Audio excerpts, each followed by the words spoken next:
November 11th is Veterans Day, and we are joined today with the Executive Director of our Stark County Veterans Service Commission, Deanne Williams, and also Stark County Common Pleas Court Judge Taryn Heath, who presides over our Honor Court. A lot of great discussion ahead, so stick around.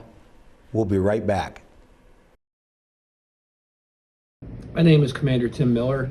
I served 4 years with the United States Army as an infantryman, and I'm proud to be a member of the Stark County Sheriff's Office. I am Deputy Denson. I served 8 years in the United States Army as a sergeant, and I am proud to be a deputy at Stark County Sheriff's Office. My name is Sergeant John Eaton. I served 4 years active duty in the United States Marine Corps as a corporal, and I am a proud employee of the Stark County Sheriff's Office. Welcome to On Our Watch, and I'm your Stark County Sheriff, George Meyer.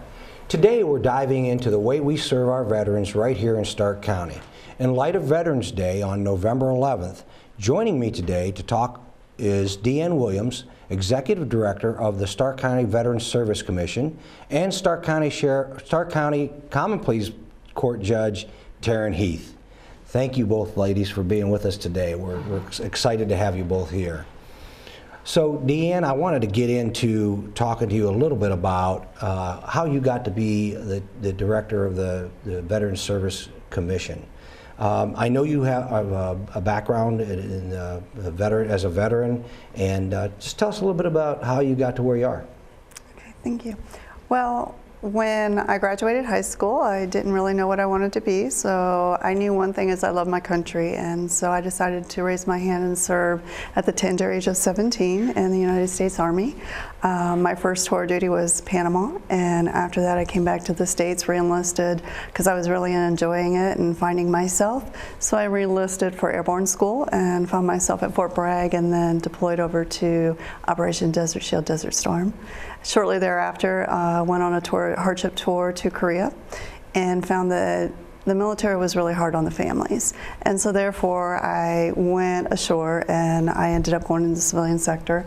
But after completing college, I realized I was missing a part of me, and I wanted to serve again. So I went to see an Army recruiter to go back into the military, but I was going to go into the reserve side this time. And they told me I'd been out 6 years, so it was too long, and I should go see the Navy, they'll take anyone. So I did, and they took me, and so I ended up joining the United States Navy. I became a Seabee, and I served for about 15 years with a couple more deployments underneath my belt, and retired in July of 2015 as a Senior Chief Petty Officer. Great, great. Well, thank you for your service. My honor. And I know our community thanks you for your service. And now you have the opportunity and the privilege, I know, to serve as the director of our Stark County Veterans Service Commission. And so, you know, we appreciate your service there as well. I want to make sure I get that in here. I appreciate that. Also joining us today is Judge Taryn Heath. Judge, I know I want to share with our listeners today a little bit about your background. And with our veterans today as well, of course, you've been a judge, you've been serving on our court since 2007, and so thank you for your service. I know that's challenging, especially in these times. And as well, you have presided over our honor court since 2011. Tell us a little bit about that experience. Okay. Honor court is probably the most rewarding part of my judicial service. It is a specialized docket for justice-involved veterans in our community. Our tagline is reclaiming honor, dignity, and lives. So we have a multidisciplinary team of folks that provide wraparound services to veterans that are involved in our justice system to get them through a very intensive program of probation that basically gives them a new foundation for the rest of their life. One of the really unique aspects of Honor Court is the very robust mentoring program that we combine with our other services. Volunteer veterans from our community mentor our participants through this 1 year long program.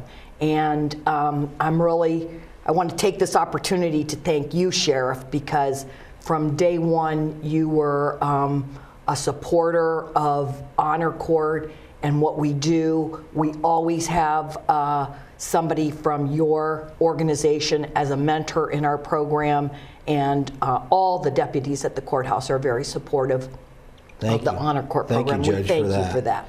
Well, I appreciate that, and I know I will tell you that it's not hard for us to find deputies and officers within our organization that want to participate and help with that. You know, and speaking of Honor Court, we do have a brief video that explains Honor Court that I'd like to share with all of our listeners right now. The longest war in America's history has just ended. The men and women who fought for our freedom are among our greatest civic assets.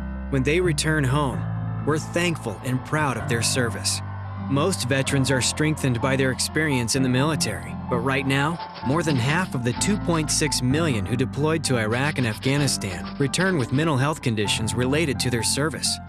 1 in 6 struggle with addiction, and 1 in 5 have PTSD.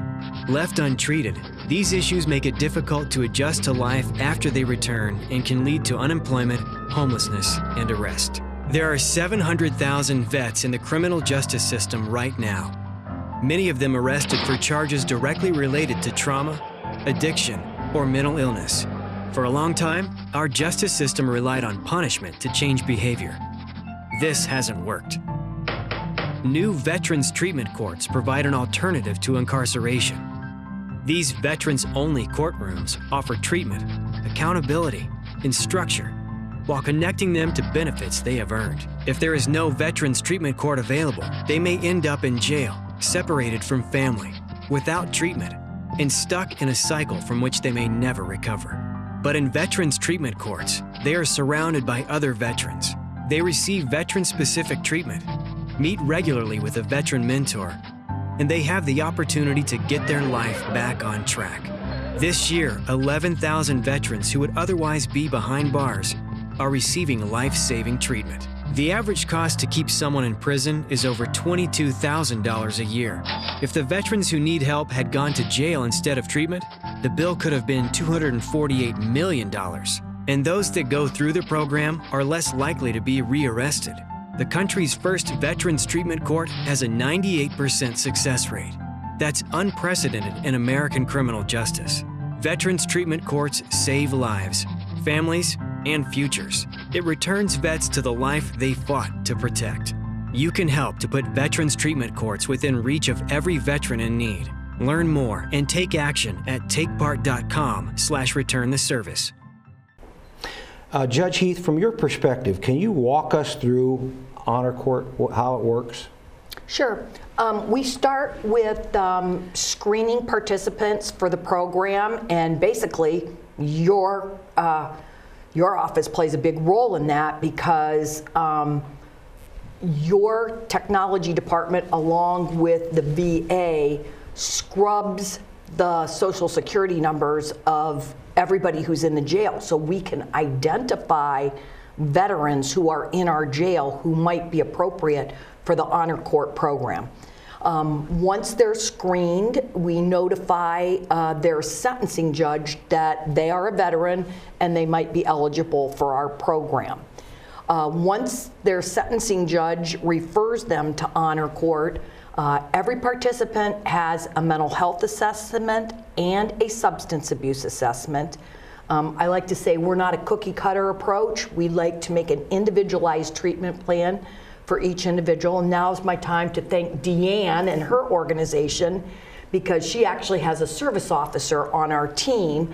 And in addition to their other assessments, they also see a service officer at the Veterans Service Commission to see if they qualify for any of the services of the Veterans Service Commission. And we've had individuals who've been able to get upgraded discharge statuses, better compensation, VA eligibility. So I really love that we're all talking here because we're all very collaborative, and when we come together that way, we can do good things for our veterans in Stark County.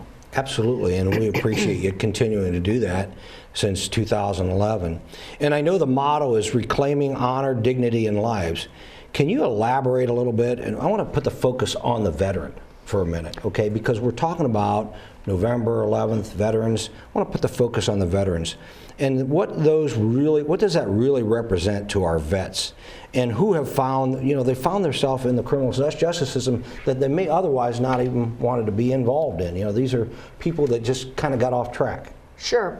What we're trying to do is we're trying to draw upon the codes of honor and dignity that were instilled in them during their time in the military, because it's down in there. We just got to bring it back up and connect them to our community and make them feel good about themselves. We are dealing with people who signed a contract with our country to give up their lives for the unique system of justice that we enjoy here in the United States. And that's huge. And sometimes people come back broken, physically, mentally, emotionally. And we believe that they deserve a hand up, not a handout. They need to be accountable for their conduct. But on the other hand, what they've done for us deserves some consideration. And so that's why we have the Honor Court program. Well, that's great. And I know that with Deanne, what you do with our Veteran Service Commission, how you guys participate, there are an array of services that we can provide to our veterans who are struggling. And can you share a little bit about that, how we engage in getting those services to the people that need them? Absolutely. Well, first, I do want to thank you, Judge Heath, for everything you do for our veterans. My comrades much appreciate everything and the second chances that you do offer in your amazing court. We do work with the Honor Court, like you stated, and not just with the Service Department, but we do have other pillars of services that we can provide. And those 3 pillars of services is our founding pillar, which we were founded on in 1886, is our financial assistance program. So we have a financial assistance program that does help the veterans and their families as well as their dependents that might be enduring that financial burden for some type of a barrier. A lot of barriers that we see with the finance program is unemployment, disabilities, as we were previously discussing, or some type of an emergency that happened in their lives, a disaster, if you would. And so the finance program that we have offers a lot of basic needs, whether it be the rent, mortgage, security deposit, food. We do school supplies. We have a dental program, things like that. So we do have a lot of things that we try to do that. But most important with our finance department is we have a case consultant that, just like the Honor Court, we realize that every individual that comes through is not cookie cut. We have to look at the actual barriers that that veteran and their families are facing, and we come up with goals to overcome those barriers, and we support them throughout that time to hopefully overcome those barriers successfully. But we also note that a lot of the individuals that come through our finance program are not connected with the benefits that they're eligible for with the Department of Veterans Affairs or even the state of Ohio, where there is a list of benefits available here in the state. Ohio does love their veterans. And so we do a referral over to our service department so that we can connect our veterans and their family members with the array of benefits that we have federally, to include our most biggest ones, which are service-connected disabilities and our pensions. So we make sure that we do that as well. We also have a medical transportation program. A lot of people aren't aware of that, but we do provide transportation to and from VA Medical Center, Lewis Stokes, i.e. known as Wade Park.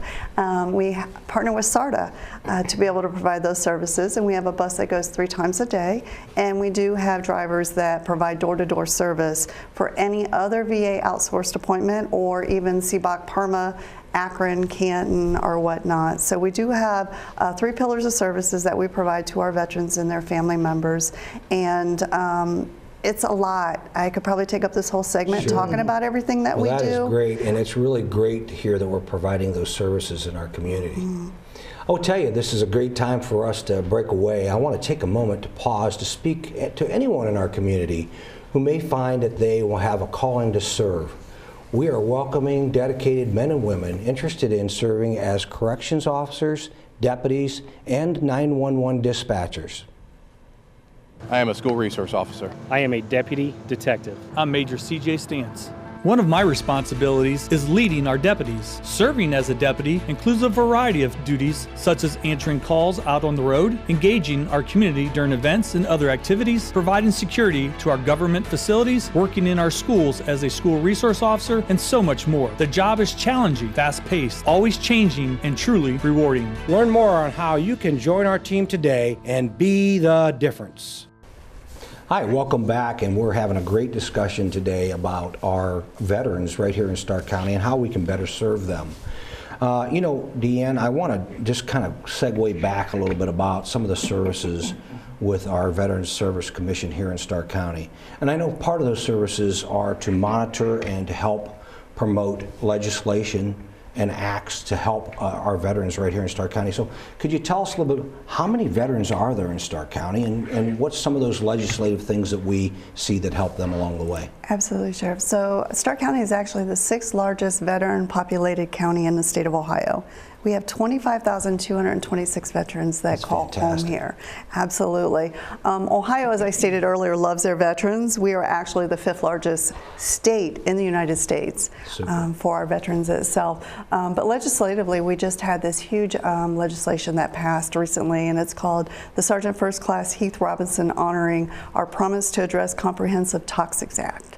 And this act was extremely important, mostly for our Persian Gulf and post 9/11 veterans, which added 11 cancers as well as 11 illnesses that are, or, I'm sorry, 12 that are deemed to be presumed based on their service to our country. Kind of like we saw with our Vietnam veterans and the Agent Orange presumptives.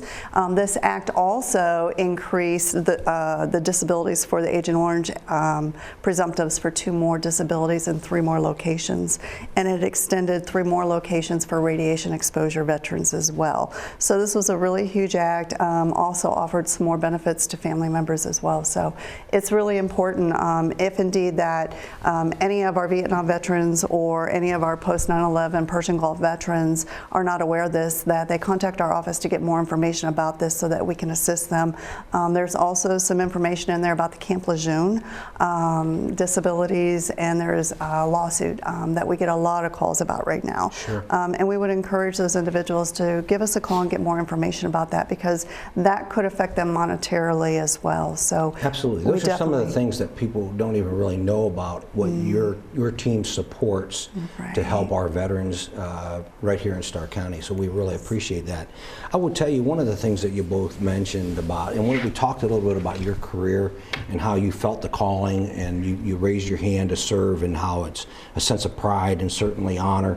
And you know, Judge, you mentioned part of the programming for your program, our Honor Court, is that core value. That core value that we see instilled in our military veterans, and you explained it yourself, that core value, that calling that kept bringing you back to serve. And so I think we want to really applaud all of our veterans really for that core value that's instilled in them as they serve our country. And then when they leave military service, they continue to have that core value within them, which I think helps make your program successful. Honestly. Absolutely. They draw from that core value. I think it's important to understand that everybody can make mistakes, but they draw from that core value to go back to where they need to be productive in society. And so I think it's really important to applaud our veterans for that core value that's been instilled in them in serving our country. Deanne, I think an important note, of course, of the Stark County Veterans Service Commission is that it's an entirely separate entity that's from the VA. Is that correct? That is correct. Some people get confused with that. I want to try to clear that up if we can. I don't know how many times we have to say daily, we are not the VA. Correct. We are actually a county agency, but the unique thing about our organization is we are advocates. We don't adjudicate. The VA adjudicates. We advocate for the veterans and their dependents to ascertain the benefits of which they are entitled to based on their service to our country. We do not charge. We are trained. We are certified with the Department of Veterans Affairs to be able to do that for them. So we are not the VA. Sometimes we do get people that call us and they get upset that we denied them, and we have to remind them that we are not the VA. We did not do that. So we are the ones that are there to go to bat, to stand up for the veteran and stand up for the veterans' dependents to ascertain those benefits. Well, I think that's fantastic, especially for our listening audience to be able to know that they have someone to reach out to right here locally in Stark County. So I encourage our veterans that are watching today, if you just have questions, please reach out to our Veterans Service Commission office, and you can be guided through those questions and assisted. I want to go back to Judge Heath for just a moment about, I want to go back to the discussion regarding honor court. Is there a specific qualification that for someone to meet in order to be considered for honor court? They have to have a discharge status that's within our requirements. We do take other than honorable discharge statuses sometimes. We delve into what that is. We do not take dishonorable, but as long as you served in any of the branches of our military or are currently serving, and you could be eligible for honor court. Well, that's fantastic to know. I think people need to know that if they find themselves in the criminal justice system, you know, that's something they can be talking to their counsel about, and certainly something that can be helpful for them. You know, one of the things that our veterans that are dealing with, that are involved in crimes they have committed, is essentially, I think it's important for me as a sheriff to kind of reiterate, and you already said it once, Judge, this is not a get out of jail free card. Right. Is that correct? That's correct. We have 3 different tracks. There's a diversion track where if somebody successfully completes it, the charges against them are actually dismissed and their record expunged. That's just for low-level, non-violent felonies that are approved by the sentencing judge. We also have we have a community control track, which is what people commonly know as probation. And then we also have what we call a judicial release track, somebody who has been sent to prison, brought back, and then put in honor court to reintegrate back into our community. And we find it really important in honor court to ask our participants to do community service. And the unique part about this is if they do their community service for a fellow veteran or a veterans organization, they get double credit.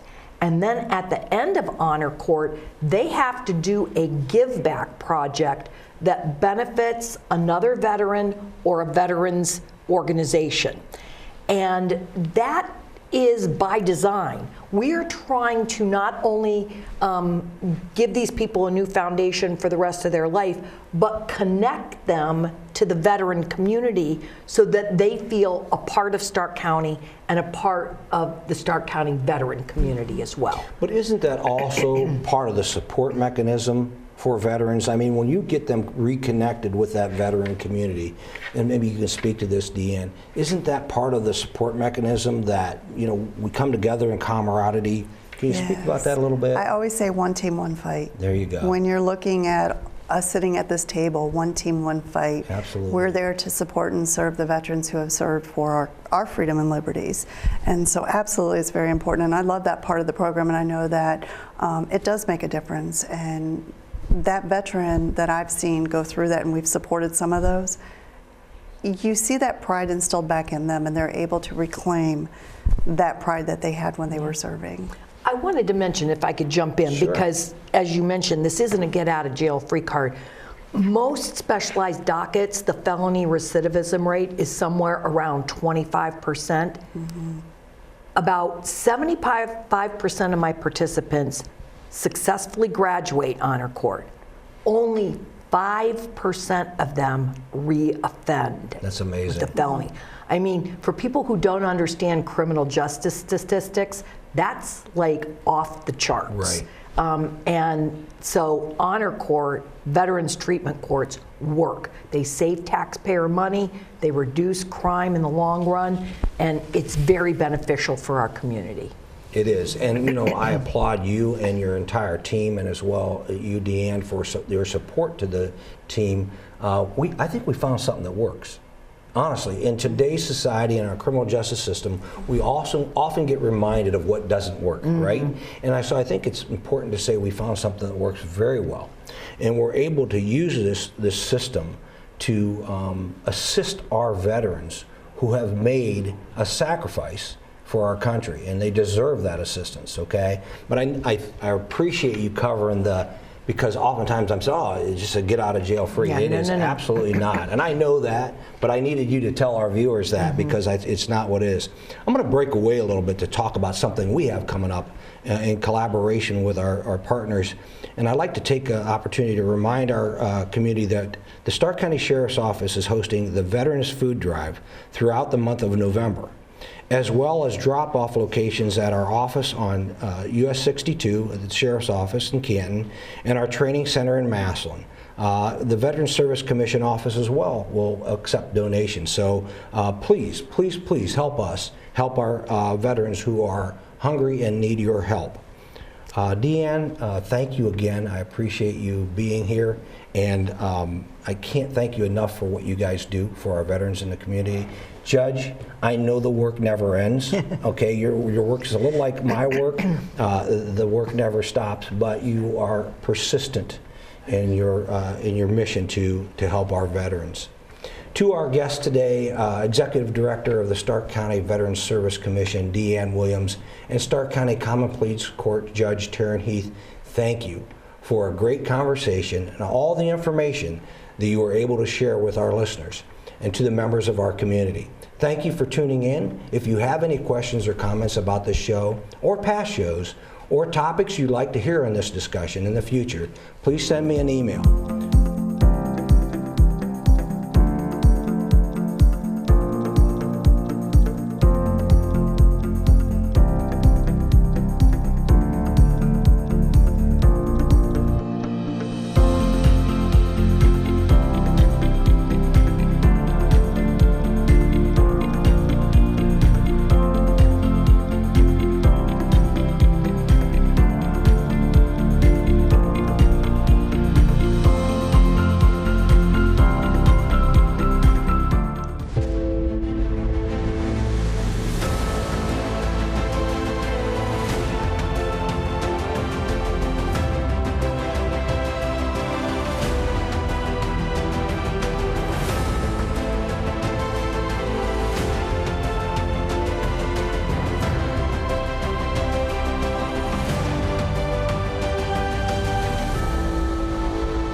I am a deputy SWAT operator. I'm a mechanic. I'm a customer service associate. Hi, I'm Sheriff George Meyer. Here at the Stark County Sheriff's Office, we are family. We support each other, we lean on each other, and we learn from each other each and every day. There are countless ways to serve Stark County within our agency, and one may just be perfect for you. I am the Information Technology Director. I am a K-9 technician. I'm a maintenance technician. Learn more on how you can join our team today and be the difference.